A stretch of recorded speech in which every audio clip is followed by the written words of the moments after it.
नमस्ते, मैं आचार्य सुशीला। यूट्यूब और फेसबुक के लाइव सेशन में और आपसे मुझे जो बहुत सारा प्यार मिलता है उसके लिए बहुत बहुत धन्यवाद। बहुत बहुत आपकी आभारी हूँ, ताकि मुझे ये ढेर सारा प्रेम आपसे मिलता है। तो आज हम चर्चा करने जा रहे हैं रक्तचाप की। जैसे हमारे शरीर में रक्तचाप जैसी भी प्रॉब्लम आती है, चाहे निम्न रक्तचाप हो चाहे उच्च रक्तचाप हो। निम्न रक्तचाप को हम हाइपोटेंशन कहते हैं और उच्च रक्तचाप को हम हाइपरटेंशन कहते हैं। तो ये हमारा रक्तचाप है, इसका मतलब एक पैमाना है जो ऊपर का 120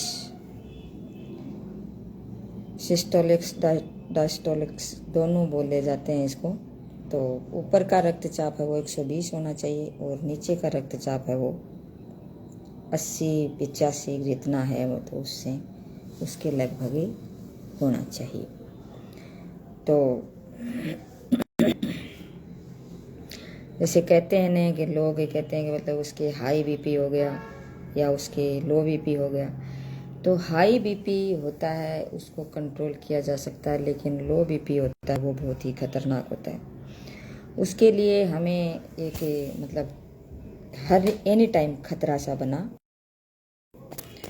तो इसके लिए ज़्यादा सावधानी की ज़रूरत है। इसलिए जैसे निम्न रक्तचाप की स्थिति में रक्त का प्रवाह है वो धमनियों में कम होता है। हमारे शरीर की में ब्लड को ले जाने और लाने की जो भी एक क्रिया है वो कौन करता है? धमनियाँ और शिराएं करती हैं, और उसको फेंकने का काम करता है हमारा हार्ट करता है। तो हार्ट पंपिंग करता रहता है और वो धमनियों और शिराओं के माध्यम से हमारे शरीर तक ब्लड को पहुंचाता रहता है। तो धमनियाँ हैं उसमें शुद्ध खून होता है और शिराएं हैं उसमें अशुद्ध खून होता है।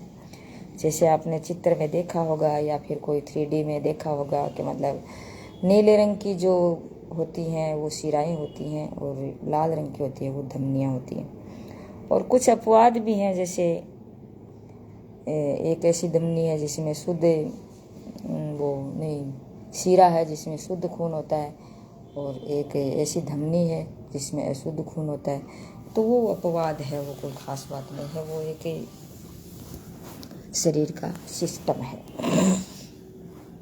तो इसमें क्या होता है कि मतलब वो प्रॉपर मात्रा में धमनियों में कम जाता है, मतलब ब्लड है वो। और हाई बीपी में, हाइपरटेंशन में क्या है कि ब्लड है वो तेज गति से जाता है। तो ऐसी स्थिति में हृदय और मस्तिष्क व गुर्दों जैसी जो महत्वपूर्ण जो हमारे अंग हैं उसमें ऑक्सीजन और पौष्टिक पदार्थ नहीं पहुंच पाते हैं, क्योंकि वो कम जाता है। तो हमारे गुर्दे हैं, मस्तिष्क हैं, हमारे जो और भी सब प्रकार के जो पेंक्रियाज, लीवर सभी हैं, उसमें मतलब ऑक्सीजन प्रॉपर मात्रा में नहीं जाता और न अपने पोषक तत्व वहाँ तक पहुँच पाते हैं। ये पोषक तत्व शरीर ग्रहण कर लेता है, ग्लूकोज के रूप में रहता है या फिर ग्लूकोज के रूप में होता है जो ऊर्जा होती है, और एक प्रोटीन के रूप में होती है। तो ये सारे जो मतलब शरीर में नहीं पहुंच पाते हैं। और हमारे जो शरीर की जो इंद्रियां हैं वो भी प्रॉपर रूप से काम नहीं कर पाते। इंद्रियां क्या हमारा शरीर मतलब सभी काम नहीं करते हैं।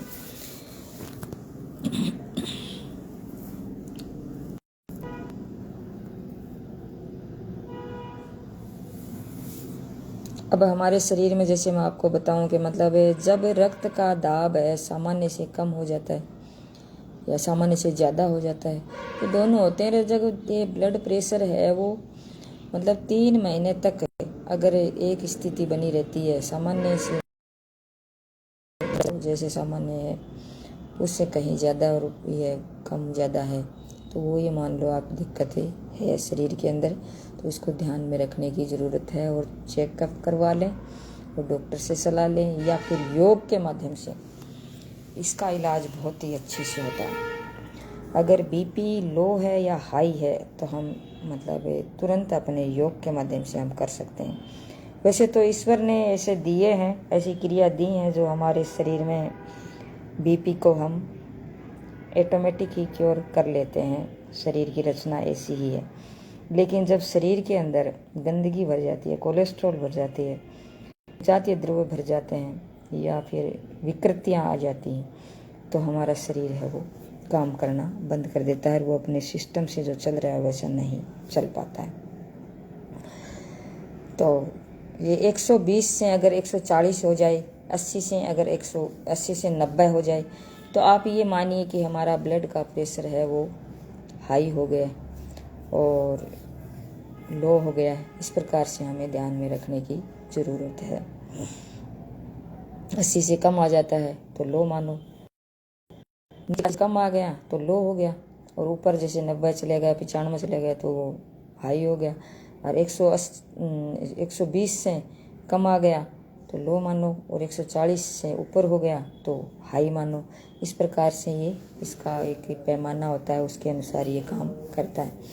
और इसके लक्षण जब हम देखें तो इसमें जैसे चक्कर सा आना है, सुस्ती आना, बाहर से जैसे तारे से दिखाई देना, सिर में हथौड़े की सी चोट लगना महसूस होना, उल्टी जैसा होना, और पैरों में चींटी जैसा मतलब काटना चलना, जैसे चींटी जैसे चलना काटना, सुन्नपन आना, चिड़चिड़ापन होना, जल्दी से मतलब ज़मीन पर गिर जाना, और चक्कर सा आना, घबराहट होना, इस प्रकार की ये चीज़ें उसमें देखने को मिलती है लो बीपी में।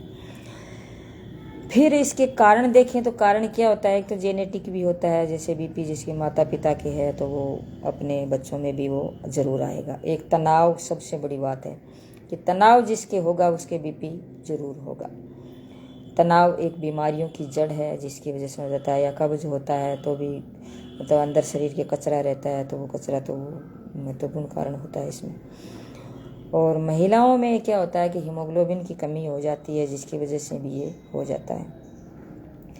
तो हीमोग्लोबिन की मात्रा भी महिलाओं में 12 से कम नहीं होनी चाहिए और पुरुषों में 13 से कम नहीं होनी चाहिए, मतलब इससे ज़्यादा ही होना चाहिए।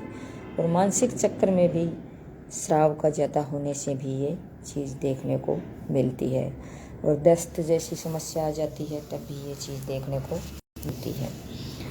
और हाइपोथायराइडिज्म की जो समस्या होती है उसमें भी ये होता है।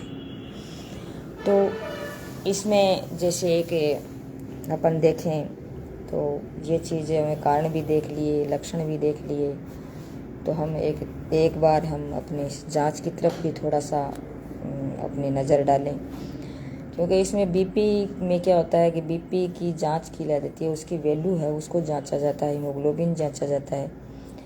हाई ब्लड प्रेशर की जांच के समय निम्न वाले ध्यान में रखें कि समय निश्चित हो।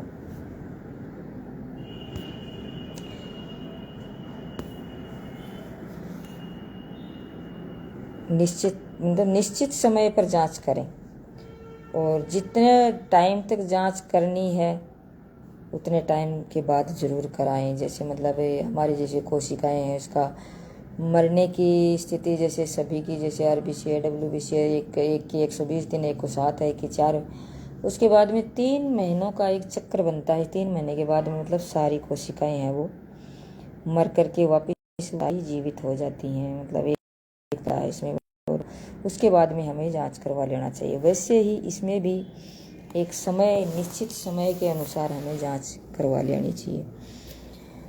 और खाने के बाद और शरीर का श्रम जब हम कर रहे हैं उसके बाद, या तुरंत सो करके उठें उसके बाद व्यक्ति बीपी जांच न कर सके, मतलब जांच नहीं करें, क्योंकि मतलब सो करके उठेंगे तब भी हम जांच करने में मतलब हमारी जांच सही नहीं आ सकती। नोट में सो करके उठेंगे तब भी हमारी ये जांच मतलब परफेक्ट नहीं आएगी, और श्रम करके करेंगे तब भी ये जांच परफेक्ट नहीं आएगी, तुरंत सो करके उठेंगे तब नहीं आएगी। तो इसके बाद में जांच ये न करें, और बाकी मतलब नॉर्मल अवस्था में आप जांच कर सकते हैं। लेकिन मैं ये मानती हूँ कि मतलब इसमें आपको सुझाव देना चाहती हूँ कि मतलब एक सुझाव के रूप में, मतलब हमारे शरीर के अंदर विजातीय द्रव्य जब इकट्ठे हो जाते हैं, कोलेस्ट्रॉल जमा हो जाता है, गंदगियाँ इकट्ठी हो जाती हैं दिमाग में, एक शरीर में, तो वो हमारे शरीर के अंदर भी तनाव लाती हैं, कब्ज होती है। इस प्रकार से हमारा खान पान, रहन सहन, हमारी दिनचर्या सही नहीं होती है। तो इससे क्या है कि ये चीज़ें, कोलेस्ट्रॉल बनता है, विजातीय द्रव्य बनते हैं, हमारे दिमाग में विकृति आती है, हमारे शरीर में विकृति आती है, हमारी ध्वनियाँ हैं, इसमें कोलेस्ट्रॉल जम जाता है तो वहाँ से ब्लड प्रॉपर मात्रा में उसका परिवहन नहीं कर पाता है, और कोशिकाओं के सारे अंग हैं वो भी नहीं कर पाते। इसलिए हमारे शरीर के अंदर ये विकृतियाँ आती हैं। तो इस विकृतियों को दूर करेंगे और हमारी थॉट को उच्च रखेंगे, मतलब पॉजिटिव रखेंगे, और दिमाग में संतुलन रखेंगे, और दिमाग को एक सामान्य अवस्था में जैसे हमारा मूल स्वभाव होता है उसके अनुसार रखेंगे, न कोई गुस्सा करेंगे, हमारी वृत्तियाँ हैं उस पर कंट्रोल करेंगे, और जो हमारा ये अपना क्या बोलते हैं अष्टांग जो मार्ग है उसका पालन करेंगे, तो कोई भी किसी प्रकार की हमारे शरीर के अंदर दिक्कत नहीं आ सकती। और हमारे कोर्स के माध्यम से यौगिक मैनेजमेंट एवं ले सकते हैं।